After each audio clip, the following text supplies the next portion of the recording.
What's up, guys? Hope you're doing well. James here from jamesdforsythe.com. And I did a recent video on a speech given by Lil Brainerd about FedNow and kind of the announcement of it itself.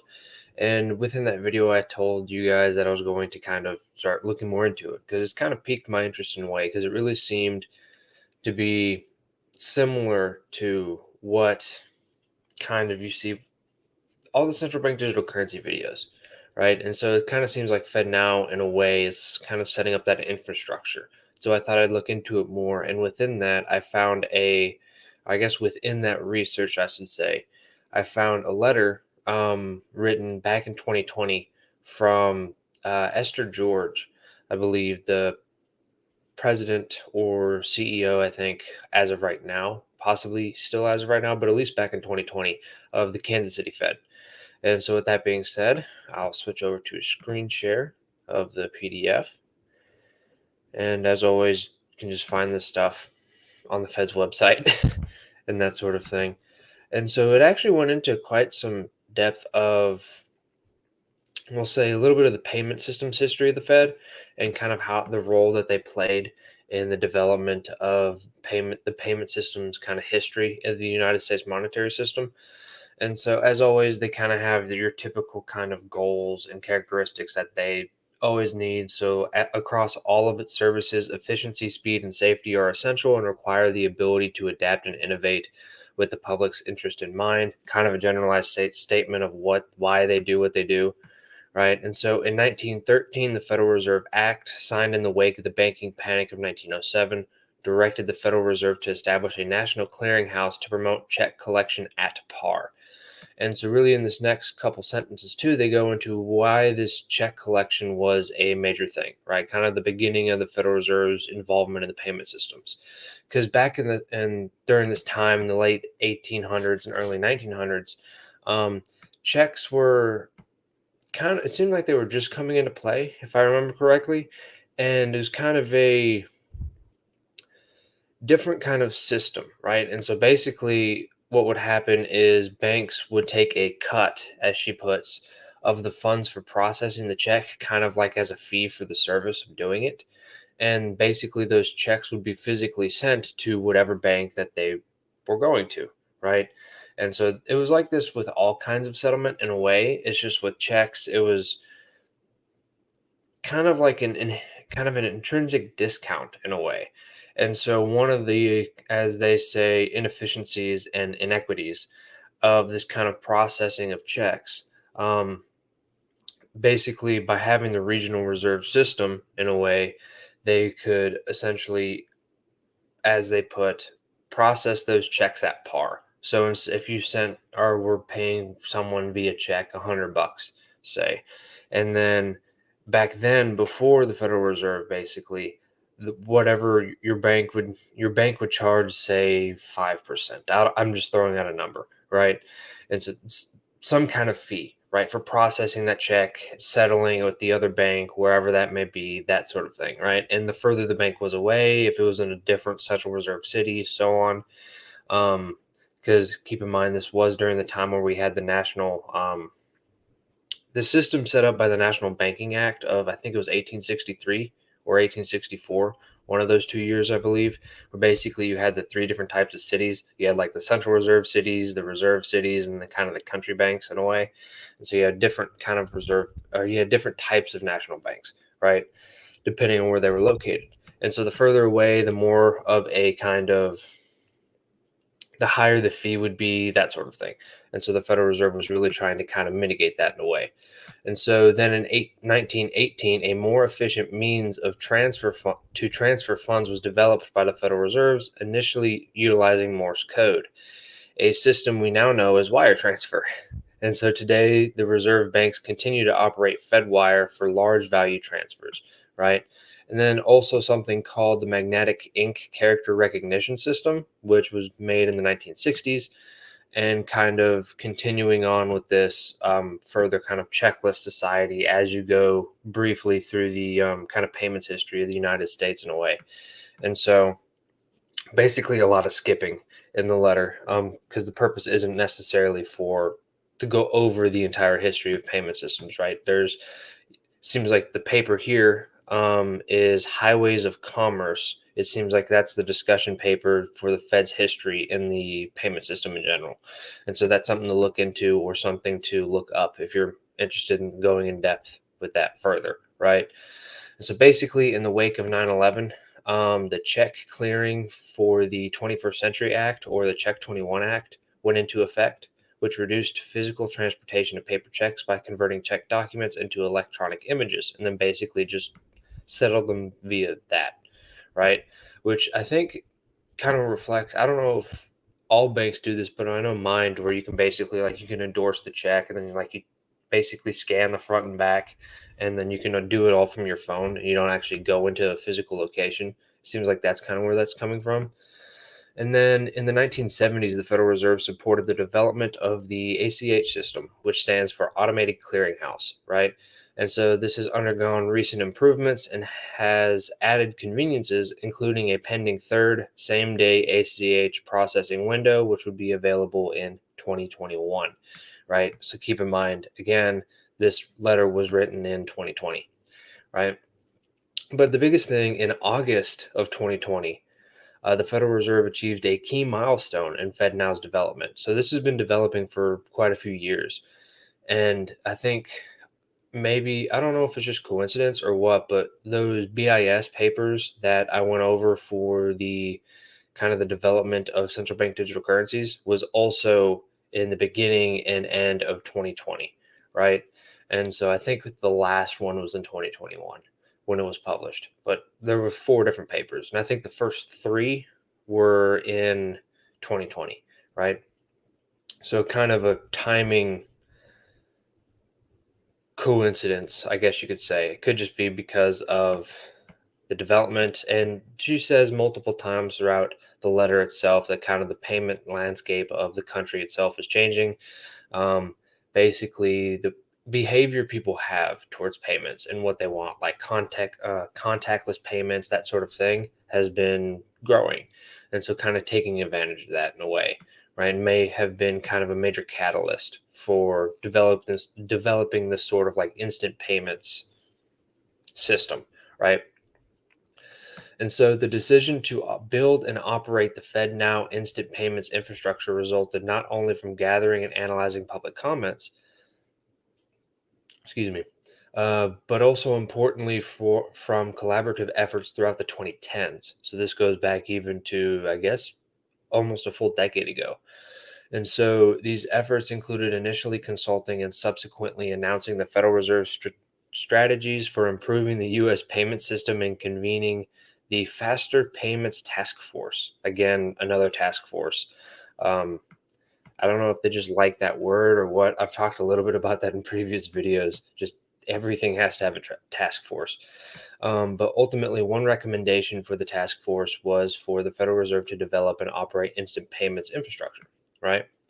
And so the presence of multiple systems also provides competition, which is one of their major kind of selling points for implementing this kind of FedNow, because it doesn't seem, it's basically like an not analogous, but it's like a very similar, almost parallel system to what we already have. It's just kind of more centralized via the Federal Reserve.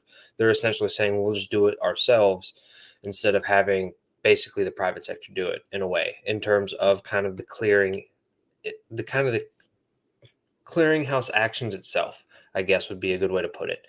Um, and this is one of the things that we'll talk about in other videos about the Fed now, that they say quite a few times in the various kind of articles and infographics, I guess you could say, that I found about the service itself, is that really their point is to increase the security of the system by introducing more redundancy, right? So basically having that parallel system, which is another reason why I kind of draw the analogy to central bank digital currencies, because in that series of BIS papers, within which the board of governors was a participant, right, and one of the, I guess, co-authors, I guess you could say. I don't know, since it's kind of a group and it was a collaboration of central banks, I don't know if you'd say like the entity itself would be a co-author, but you get the idea, sort of thing. And so with that being said, it's kind of like there's a lot of similarities between what's said in that series of papers and what has been happening with the implementation of FedNow, right? And kind of the language is similar in a way. So I don't know if that's just because the entities are the same or what. I mean, you can take that for how you will. I'm kind of just looking at it at face value at the moment until I find more to read and to look into on this, right?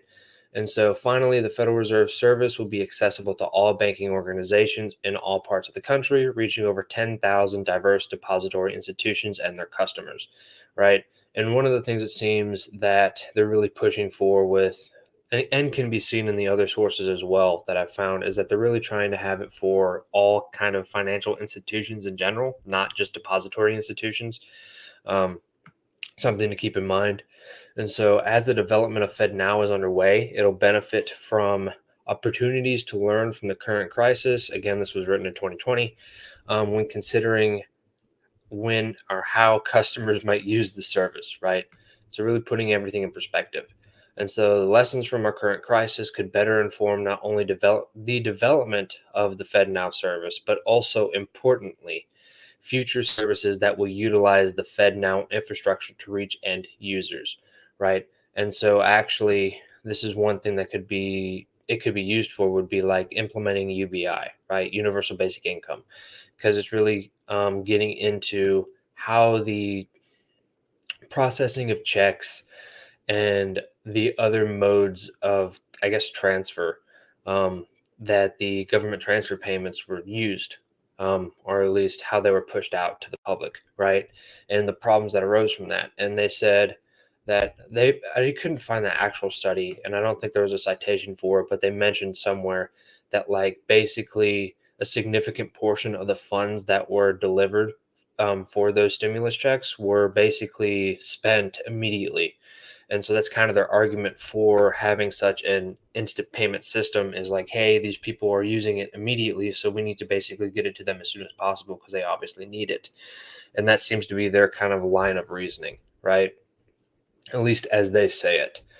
And so, as is the case today, innovative solution providers can partner with banking organizations to bring their products to consumers' computers, mobile phones, and even watches to facilitate payments transactions through their banking relationships, right?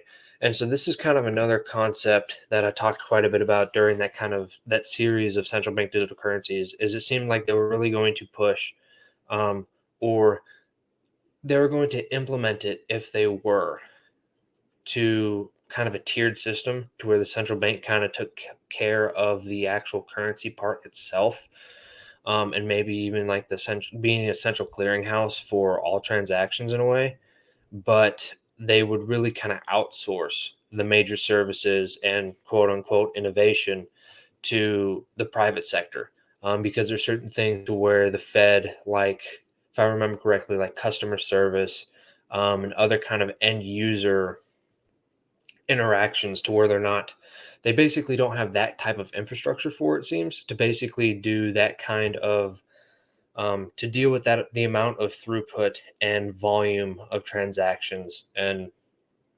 interactions in a way with individual people to where they can do it for like entities like the banks sort of way, right? And so it's kind of really trying to leverage that private sector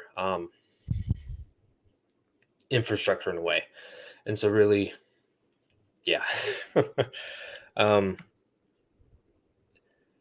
like I was saying, there's a lot of similarities between how FedNow seems to be implemented and the arguments for the infrastructure for a uh, central bank digital currency that were kind of provided in that series of papers.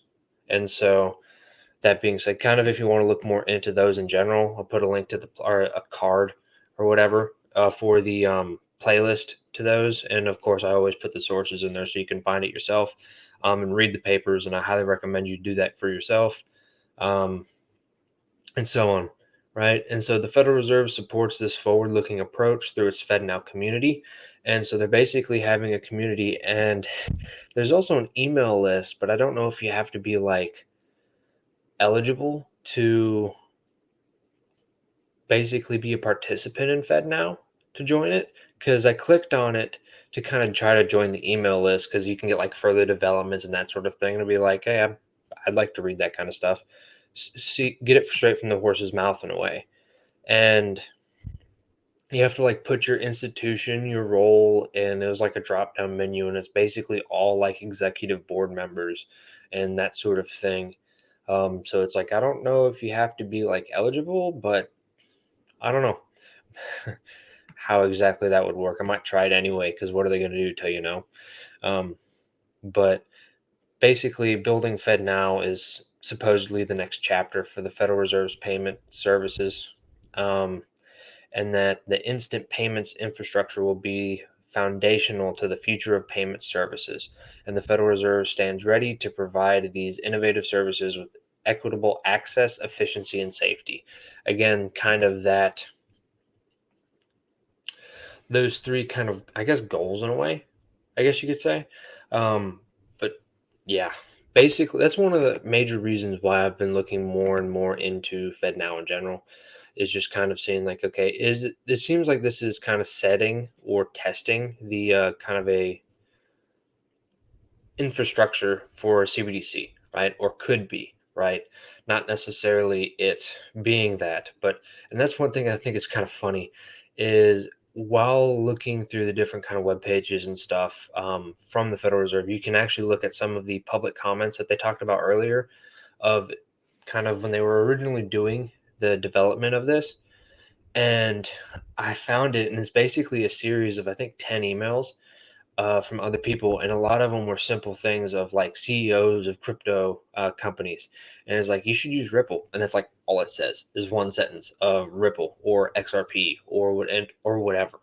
And again, I'm not a huge crypto guy, to be honest, but it's just I thought it was funny. But anyways, I'm going to leave that one here. So again, if you're interested in looking more into the central bank digital currencies, check out one of the playlists, or I guess the playlist in a way. And I'd love your guys' feedback on that. Just kind of trying to really understand how this would be implemented and where it's going. Because obviously you can look at it from different perspectives, and maybe it's not necessarily trying to push said CBDC, or is it a testing ground, or how exactly is this going to go, sort of thing. So take that for what you will. But, anyways, I'm going to leave that one here. So I hope you guys have a good night, and I will see you on the next one.